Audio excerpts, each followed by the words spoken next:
Who were these pilgrims? I wanted to learn from them. I wanted to listen to them. And I wanted to find out what made them so unique. So I bought a ticket to England. I went to retrace the escape route of the pilgrims, our forefathers, to understand who they are, why they did what they did, and how we all got to where we are today. And what I discovered blew my mind and changed everything. My journey began in a sleepy little town called Babworth, England. And I met with this amazing woman who was a local historian and a pilgrim expert named Sue Allen.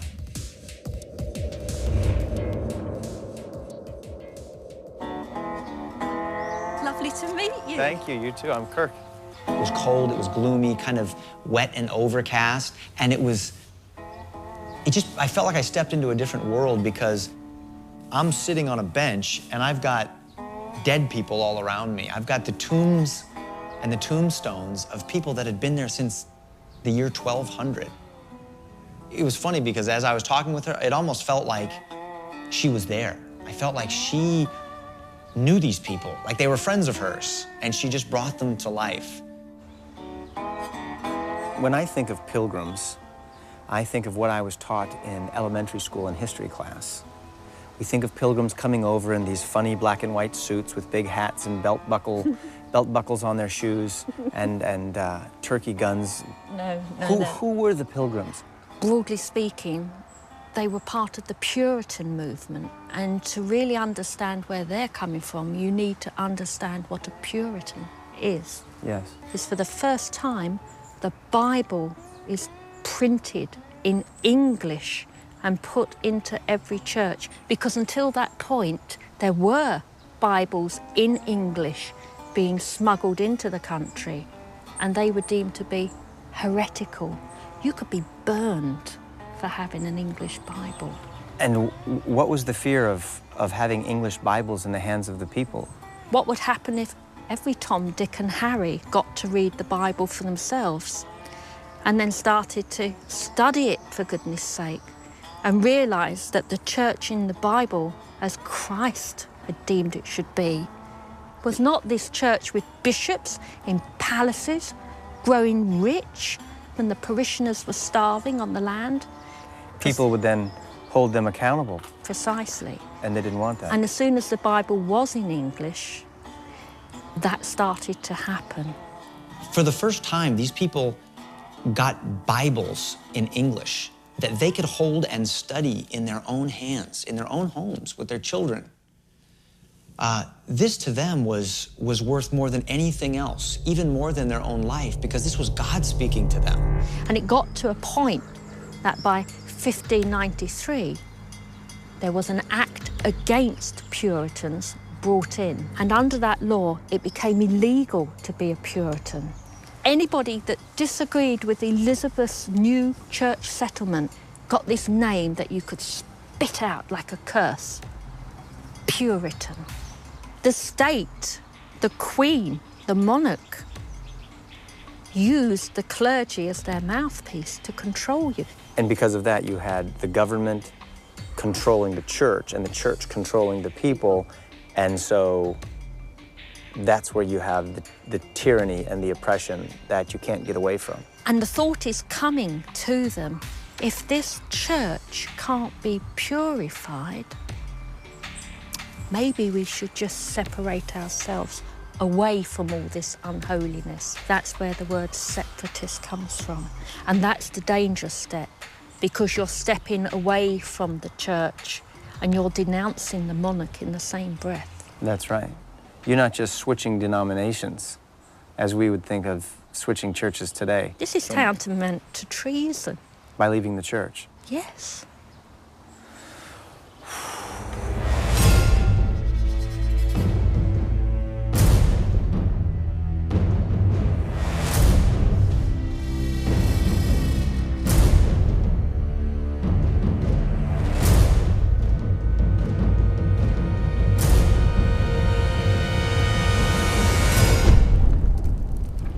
They're fighting for their survival from that point.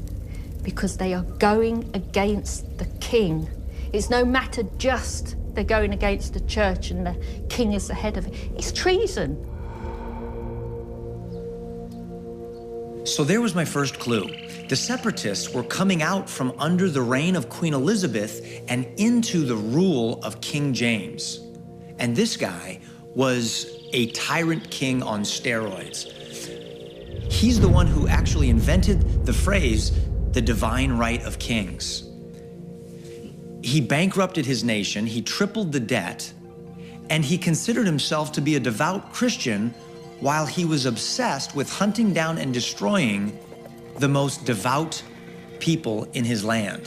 One of the things that fascinates me is knowing that once the Bible was translated into English and given to the common man, that changed everything because they started thinking for themselves. They said, this is what the Word of God says. Therefore, church ought to be like what God says it should be, not what the king says. And the king himself is a man who is under authority of the King of Kings. And he too must abide by the law of God. Once they had come out and shown their true colours, our separatists had no choice but to leave the country or stay and just be slaughtered. And if they were, where was the cause then? For the Pilgrims to be able to continue to meet and hold their worship services, they had to do it underground. And there was this castle, a manor at a place called Scrooby that was surrounded by a moat for protection. They met this way for 4 years. For 4 years, they had to meet in secret. And by candlelight, they would hold their worship services and their Bible studies. They even had their children as lookouts. And then one by one, they would come back to join their parents, their brothers and sisters, and the rest of their church family to worship God.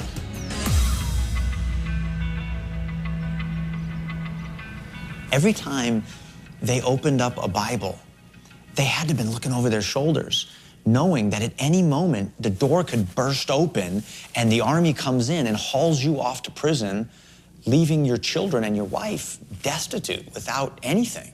They knew that it brought them to a place where they had to make a choice. They said, either we're all in and we're going to get caught eventually here, or we're going to make an escape, a strategic retreat out of England where we can continue to grow and develop as a community of faith, and one day come back to England to set our friends, family, the church, and the entire nation free from this tyrant.